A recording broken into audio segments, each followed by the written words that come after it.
नमस्ते दोस्तों। जैसा कि मैंने अपने अगले वीडियो में आपको बताया था,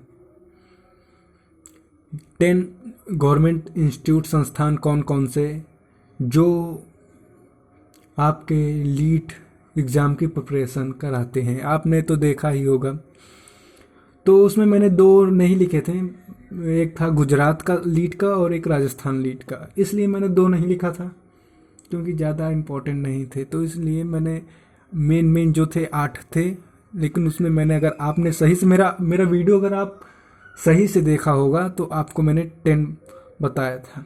इसी के साथ मैंने बताया था कि मैं आज से आप लोगों का फिजिक्स की क्लासेस, लीड की क्लासेस स्टार्ट कर दूंगा, शुरू कर दूंगा। तो उसी के साथ दोस्तों मैं शुरू कर रहा हूँ आपकी क्लासेस। तो पहला फिजिक्स का है। फिजिक्स जब कंप्लीट कर दूंगा फर्स्ट टॉपिक तो केमिस्ट्री का, और केमिस्ट्री के बाद फिर मैं आपका पढ़ाऊंगा मैथ ले लूँगा। फिर उसके बाद आपका इलेक्ट्रिकल का ले लूँगा, इलेक्ट्रॉनिक का, ईडी का ले लूँगा। सबका मतलब एक एक ले करके एक एक चैप्टर समाप्त कर करके उसी तरह मैं करूँगा। और बीच बीच बीच में आपके कुछ काउंसलिंग से रिलेटेड प्रॉब्लम होती है कुछ, और इन्हीं जो 8 टॉप 10 ले लो जो हैं, उनके अंदर जो टॉप 10 गवर्नमेंट इंस्टीट्यूट आते हैं, गवर्नमेंट इंस्टीट्यूट, उनके नाम भी लिख कर डाल दूंगा। तो इसी के साथ चलिए दोस्तों मैं स्टार्ट करता हूँ फिजिक्स का। तो फिजिक्स आपने 12th में भी पढ़ा होगा। जो बच्चे 12th में तो नहीं पढ़े हैं, जो बच्चे 10th से गए हैं, कुछ बच्चे 12th से भी होंगे, lateral entry direct second year में लिए होंगे डिप्लोमा में, वो भी कर रहे होंगे। कोई 10th से लिया होगा तो 10th में भी आपने कुछ कुछ फिजिक्स तो पढ़ी ही होगी, ऐसी बात तो है नहीं। और आपके आपके फर्स्ट सेमेस्टर में, डिप्लोमा में फर्स्ट सेकेंड सेमेस्टर में तो फिजिक्स आया ही होगा। तो इसी के साथ मैं आपको पढ़ाता हूँ फिजिक्स क्या होता है दोस्तों। इसी के साथ माँ सरस्वती का नाम लेते हुए मैं शुरू करता हूँ। जय माँ सरस्वती। फिजिक्स मैं जो जो पॉइंट बताऊंगा, पढ़ाऊंगा, उसे आप नोट करते जाइए, क्वेश्चंस भी कराऊंगा, ठीक है दोस्तों। तो फिजिक्स क्या होता है आपने पढ़ा होगा, तो मैं आपको बता देता हूँ। फिजिक्स फिजिक्स का मतलब क्या होता है, आपने हिंदी में क्या बोलते हैं, भौतिक भौतिक विज्ञान विज्ञान। तो भौतिक विज्ञान में आपको दिख रहा होगा भौतिक विज्ञान, ये तो भौतिक में अगर आप भौ को अलग करें तो भौ का मतलब क्या होता है, प्लास्टिक संधि विच्छेद तो आप जानते ही होंगे। तो भौ का मतलब होता है आपका भू। भू मतलब अर्थ। तो अर्थ के मैटर में जो चीजें पढ़ते हैं आप, वो आपका आता है, कहलाता है भौतिक विज्ञान, ठीक है। तो भौतिक विज्ञान आप जब पैदा होते हैं, या कोई बच्चा जब पैदा होता है, तो फिजिक्स ही हर जगह देखता है, फिजिक्स ही रहती है। तो इसी के साथ मैं इसमें पहला टॉपिक है आपका यूनिट्स एंड मेजरमेंट्स। मेजरमेंट्स क्या होता है, यूनिट्स क्या होते हैं, ये दिमाग में आते रहते हैं। यूनिट्स और मेजरमेंट, मेजरमेंट आप बचपन से पढ़ते होंगे। मेजर मतलब मापन। तो मापन का मतलब क्या होता है यार, सिंपल, मापन मतलब मापते हैं।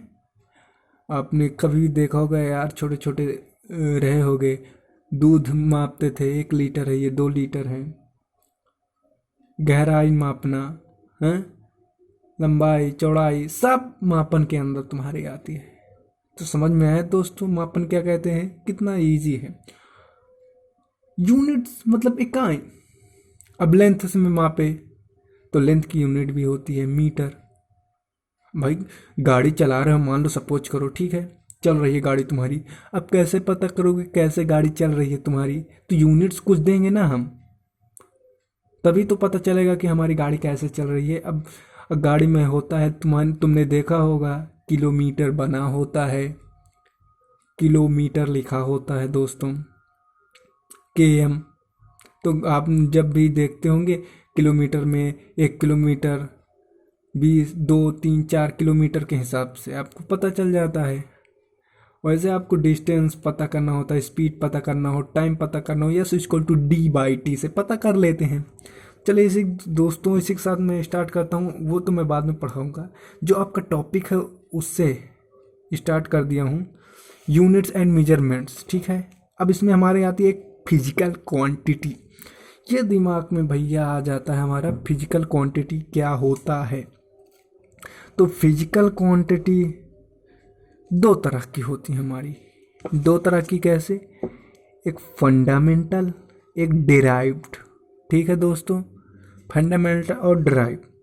या हम फिजिकल क्वांटिटी को उस फिजिकल क्वांटिटी को हम ऐसे भी डिफाइन कर सकते हैं कि ऐसे क्वांटिटीज जो हमारे फिजिक्स के नियम का फॉलो करता है या बताता है, और उसका यूज हम प्रयोग करके हम मेजर्ड करते हैं, मेजर्ड के लिए यूज करते हैं, वो कहलाते हैं हमारा physical quantity.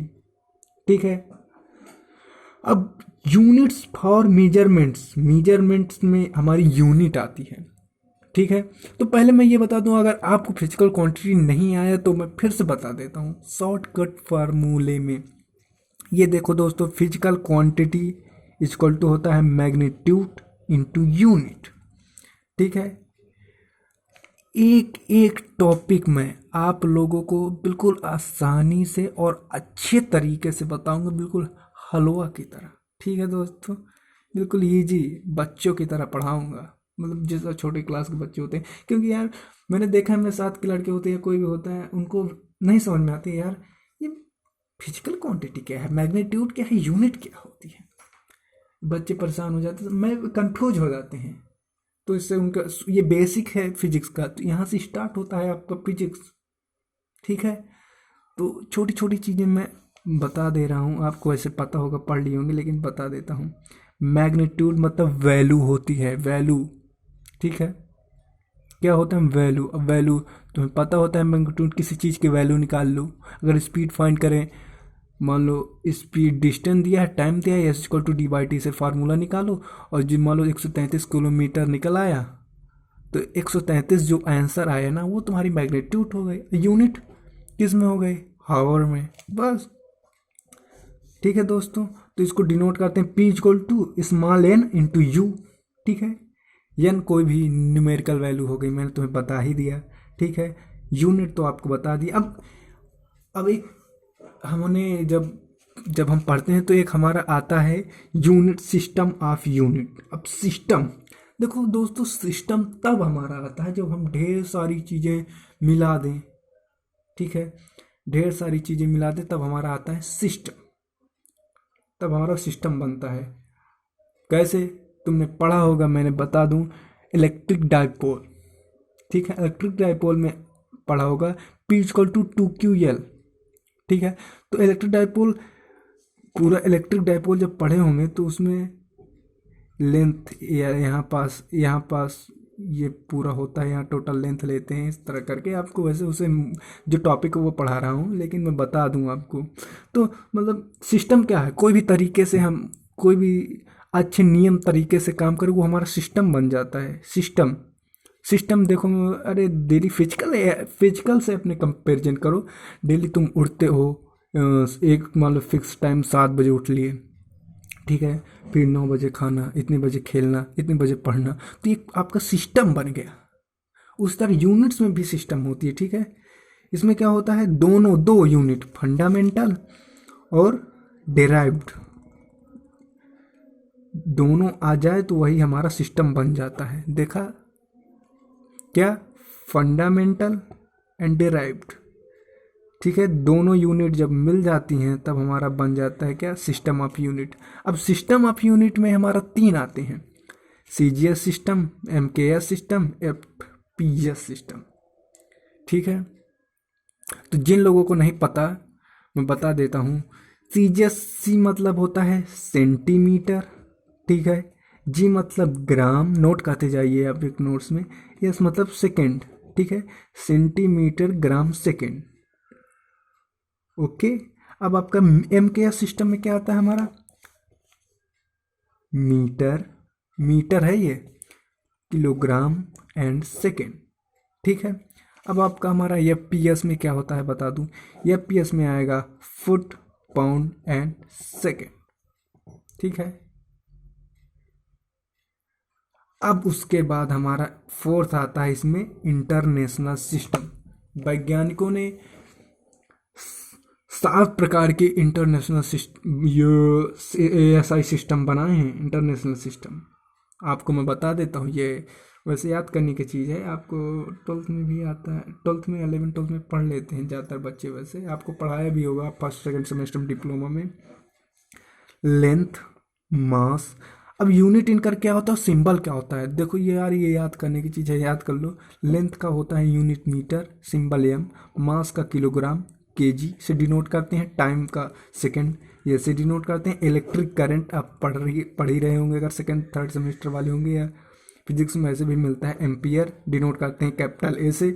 Thermodynamic kelvin capital K से डिनोट करते हैं, या थर्मोडाइनमिक या टेम्परेचर दोनों की सेम है। ठीक है, अमाउंट ऑफ सब्सटेंस, मोल लिखते हैं, उसका सेम टू सेम सिंबल रहता है। लुमिनस इंटेंसिटी कैंडला लिखते हैं, CD से डिनोट करते हैं। ठीक है, ये हो गया। अब ये 7 फंडामेंटल यूनिट्स में 2 और हमारी यूनिट्स होती हैं जिसे डिफाइन किया गया है, लेकिन जनरली बताते नहीं हैं, लेकिन आपने पढ़ा ही होगा। एक होता है आपका रेडियन फॉर प्लेन एंगल, और स्टेरेडियन किसके लिए होता है, सॉलिड एंगल के लिए। ठीक है, चलो ठीक है, अब मैं आपको फंडामेंटल क्वांटिटी बता देता हूँ और डिराइव्ड क्वांटिटी क्या बता देता हूँ। ठीक है, तो फंडामेंटल क्वांटिटी, फंडामेंटल आपने पढ़ा होगा, फंडामेंटल मतलब क्या होता है, हिंदी में सुनो, स्वतंत्र। ऐसी क्वांटिटी जो स्वतंत्र हो, किसी पर निर्भर ना हो। ठीक है, उसे हम फंडामेंटल क्वांटिटी कहते हैं, या एब्सोल्यूट क्वांटिटीज भी कहते हैं। इनके अंदर तुम्हारा आ गया लेंथ ले लो, मास ले लो, टाइम ले लो, यही सब हमारी क्या कहलाएंगी, फंडामेंटल क्वांटिटी या बेस क्वांटिटी। अब हमारा आता है डिराइव्ड क्वांटिटी। क्या आता है दोस्तों, स्क्रीन पर दिख रहा है, डिराइव्ड क्वांटिटी। डिराइव्ड क्वांटिटी क्या होता है, स्वतंत्र जो ना हो, निर्भर रहती हैं। ठीक है, अब कैसे आपके दिमाग में आ रहा है, निर्भर कैसे रहती हैं, जैसे F equal to mass into acceleration. ठीक है, ये हो गए। अब इसके बाद डायमेंशन क्या होता है, डायमेंशन देखो क्या होता है, जब हम किसी चीज़ का फार्मूला है कोई हमारा ठीक है, फोर्स का ले लो, M इंटू A होता है, इसको हम डिफाइन करते रहें, मतलब फार्मूला पुट करते रहें, उसके बाद जो हमारी यूनिट मिलती है, मतलब सॉरी जो हमारा वो मतलब सॉरी यूनिट नहीं, डायमेंशन मिलके बनता है फार्मूला पुट करते हुए। कैसे, देखो बहुत इजी है, आसानी से समझ जाएंगे अगर ध्यान से देखेंगे। Force equal to mass into acceleration. ठीक है, force into mass into acceleration. अब मास का मास सेम रहता है, ठीक है, इंटू वेलोसिटी का क्या, एक्सीलरेशन का क्या होता है, V/T क्या होता है, A इक्वल टू, नोट करिए, V/T। हमने मास का मास सेम है, वेलोसिटी अपॉन टाइम लिख दिया, इक्वल टू मास सेम है। अब वेलोसिटी को कैसे लिखते हैं, वेलोसिटी का फार्मूला क्या होता है, वेलोसिटी का होता है, वेलोसिटी क्या होता है, लेंथ अपॉन टाइम। ठीक है, लेंथ अपॉन टाइम, तो ये यहाँ पुट करें, लेंथ अपॉन टाइम पुट कर दिए। ठीक है, हम किसका डायमेंशन निकाल रहे हैं, ये मैं पहले बता दिया हूँ, फोर्स का डायमेंशन। जिसका निकलेंगे उसका फार्मूला लिख लेंगे, ये ऐसे फार्मूला लिख लेंगे, उसमें जो जो फार्मूला बनता रहेगा उसे पुट करते करते करते एक ऐसा टाइम आएगा कि हमारा डायमेंशन बन जाएगा। तो देखिए, लेंथ अपॉन टाइम बना, अपॉन टाइम, या मास इक्वल टू लेंथ का लेंथ ही रहेगा, इंटू ये टाइम ऊपर गया, ठीक है, ये नीचे लाओ तो क्या बन जाएगा, इंटू ऊपर ही ले जाते हैं तो बन जाएगा टाइम स्क्वायर। ठीक है, तो हमारा डायमेंशन क्या बनेगा, मास का सिंबल M कैपिटल से, ये लेंथ का L, T का T। अब देखो -2 क्यों लिखा है, ये टाइम 2 है, ठीक है, जब कोई वैल्यू ऊपर जाती है तो क्या बनता है, निगेटिव में आती है। क्या आती है, निगेटिव में। तो ये हमारा हो गया -2, तो ये फोर्स का बन गया। इसी तरह आप किसी भी चीज़ का जो भी आप निकालना चाहे उसका डायमेंशन निकाल सकते हैं दोस्तों।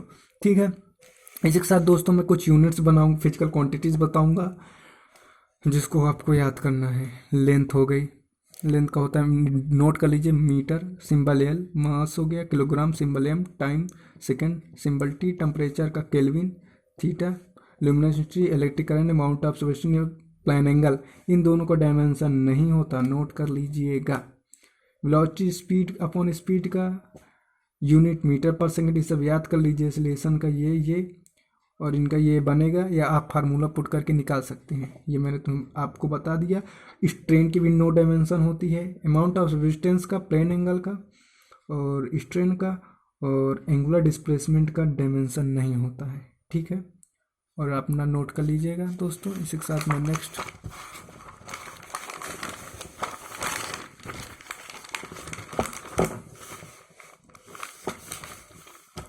Physical quantity, angular velocity, angular acceleration, moment of inertia, angular momentum, latent heat, surface tension, gravitation constant, coefficient of viscosity, heat coefficient, specific heat, coefficient of conductivity, coefficient of thermal conductivity, units दिया है, dimension दिया है दोस्तों, note कर लीजिए अपना। Physical quantity, mechanical equivalent, Boltzmann constant, ये universal gas constant क्या है, इलेक्ट्रिकल इंटेंसिटी, कैपेसिटेंस बड़े होंगे, C equal to Q I V. Electrical resistance आप जानते हैं, प्रतिरोध, प्रतिरोध मैं बता चुका हूँ। जब विद्युत धारा में कोई प्रतिरोध, अब विद्युत धारा में क्यों प्रतिरोध होगा, अरे भैया तुम्हारी ज़िंदगी में कोई ना कोई प्रॉब्लम क्रिएट करने वाला होता है, कुछ ना कुछ लोग होते हैं ना। तो उसी तरह बिजली में भी कोई ना कोई समस्या प्रदान करने वाला था कि बिजली ना बहे, तुम आगे ना बढ़ो, ऐसा होते हैं ना लोग कुछ। तो उसी तरह इलेक्ट्रिकल, आपका इलेक्ट्रिकल रेजिस्टेंट होता है, चार्ज भी होता है, बहुत अच्छे से बताऊँगा वैसे। ये यूनिट डायमेंशन नोट कर लीजिए। अब आपके बाद ये नेक्स्ट टॉपिक आता है, motion in one dimension. Motion in heading डालिए, नो डायमेंशन, इसमें बढ़िया से आगे पढ़ाऊँगा। Rest and motion, types of motion, distance displacement, आगे नेक्स्ट टॉपिक ये हमारा रहेगा दोस्तों। ये इतना आप नोट कर लीजिए। थोड़ा थोड़ा धीरे धीरे पढ़ाऊँगा, ज़्यादा नहीं, इकट्ठा पढ़ा दूँगा तो प्रॉब्लम होगी। ठीक है दोस्तों, इसी के साथ चलता हूँ। जय श्री राम, जय माँ सरस्वती, जय बजरंग।